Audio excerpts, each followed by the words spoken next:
Go, you're live. Go, right now. Oh shit, okay. What's up guys, Tyler here, back at you with another Blue Cobalt video. We left you last time on the dyno. Me and Al dialed things in, made 238 wheel horsepower, not bad for a stock pulley 93 car. But today we are doing a quick how-to, gonna be a short video, rear sway bar install. This is a Powell unit. We sell both Powells and ours. This one I actually bought from Al, and the only real reason I'm running this one over our ZZP is it matches the color. So, little matchy-matchy. We'll throw this up on the lift, show you the install real fast, 15-20 minutes.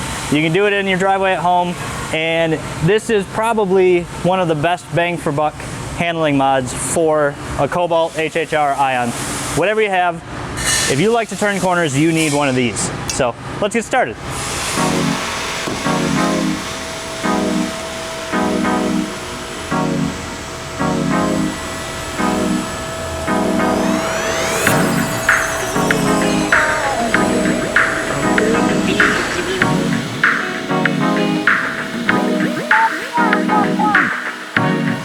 All right, so rear sway bar install. Super easy, super straightforward, 4 bolts and you're done. So if you're doing this at home on the ground, you will want both wheels off. So whether it's putting them on blocks or putting it on jack stands, you just don't want, you know, being wonky one way or the other. It's my new dance. So basically, if you're doing it at home, you may need a friend or a jack stand to help. Might make it a little bit easier, but the sway bar, whether you get ours, Powell's, will come with these little brackets, bolts, and you're actually going to slide it up into here, and then the sway bar will mount from down below. So doing it on the ground can be a bit of a pain. It is nice to have a lift, but I know everyone doesn't. Basically, all you have to do is slide this in here. Nice rusty Michigan car. And I'll let you guys get a quick angle of these. So there are 2 holes, and I'll put these bolts in just to demonstrate. But you can see, you'll line those up and then sandwich the sway bar in between. If I was taking more time, I'd knock some of this rust off and then bolt them on, but you know, it's gonna be a winter project. Also, if you guys wanna see a little less wheel gap, maybe we'll take care of that soon. So, but yeah, I am gonna grab a exhaust jack to hold up the other side, but this is where a jack stand or your friend might come in handy. Hold it up while you're trying to get the one side bolted in. As far as tools go, all you need is a socket set. I've got my impact. You can use it, hand ratchet, whatever you want. Right. So this is really just the hardest part, is getting it balanced while you're putting it up there.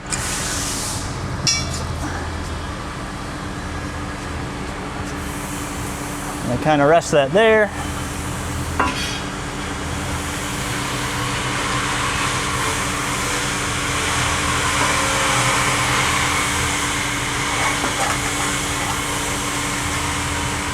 Get it lined up. Get her lined up over here. And we'll toss 1 bolt through. Then you are kind of going in blind.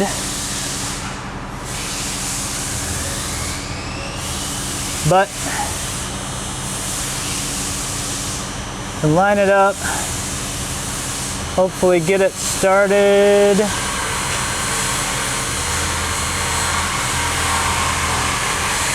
Aha! Success. Try and wiggle it over. Don't want to scratch my pretty blue paint.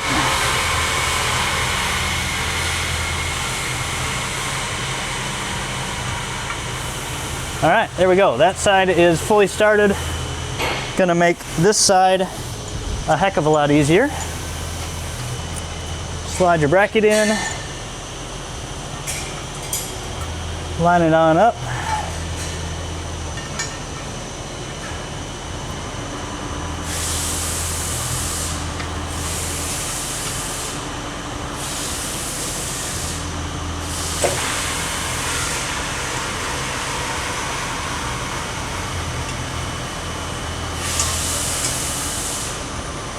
Now I just got to try and get this one started,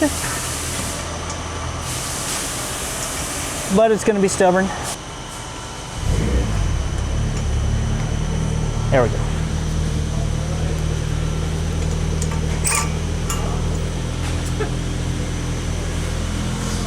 Why don't you go to your home? There we go.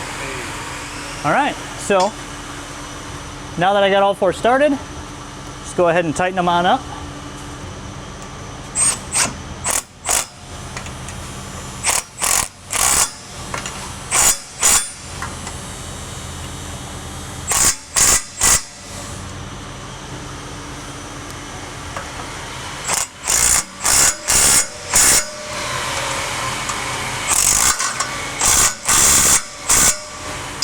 All right, sway bars in, like I said, nice and easy. I think we've been out here maybe 10 minutes. We're sweating, it's hot. But the final piece is our new ZZP V2 holographic decal. We just got these in today and I'm super pumped. So, of course, stickers make everything faster. So I'm gonna toss that on there. All right, let us know what you guys wanna see next. I'm thinking it needs to get lower here soon. And then I know we did talk about doing the intake manifold stuff. So pulling out your laminovas, doing your O-rings, cleaning it. That's one thing that I know you guys like to see. So we'll install the dual pass, get my option B in, and then we'll have all the cooling mods. After that, it's time for corn, E85. So we're gonna hit our little favorite spot here. Get some first impressions on the sway bar. Some turny turns in? Some turny turns. Already feel, yeah, way stiffer. I think the 7-year-old all seasons are going to be the limiting factor. The limiting factor over the sway bar. Yeah. Which is kind of nice though, because you can hear it like trying to rotate. Yeah. Oh yeah. It's not just like snow plowing straight forward anymore. That's the biggest thing is. Yeah, that's like night and day difference. You get in it and normally you'd understeer right through the corner, but this thing you can tell if it had more grip, the rear would want to rotate around. Yeah. So let's see. Oh, freshly paved too. Oh, freshly paved. All seasons are squealing. Intake screaming. I'm appreciating blower cars more and more with this one. Oh yeah, this is great. We gotta do a little slalom up here or something. Yeah. A little mock slalom. We don't actually have cones, but we'll pretend. We'll pretend. Oh yeah. Got a little spicy there. But yeah, that is crazy night and day though. Totally different. I'm telling you, Cobalt Ion HHR guys, I said it at the beginning of the video, but bang for buck, and I mean, you guys just saw how easy these things are to install. Like, you got to do it. I'm gonna go with my first mod, favorite mod. You know, more than power even. I think you're gonna see a bigger night and day difference if you're into turning. If you're into turning, yeah. I know there's some people that only don't care at all. straight, Yeah, but and then you're just adding weight if you're only interested in drag racing. But yeah, this gets my 110% stamp of approval. All right. Yep. Well, we'll do a full drive video. Go find some better twisties later on. But I'm excited to hit Berlin this Wednesday. Yeah. Don't sleep on the rear sway bar, guys. Don't sleep on it. We'll see you soon. Peace.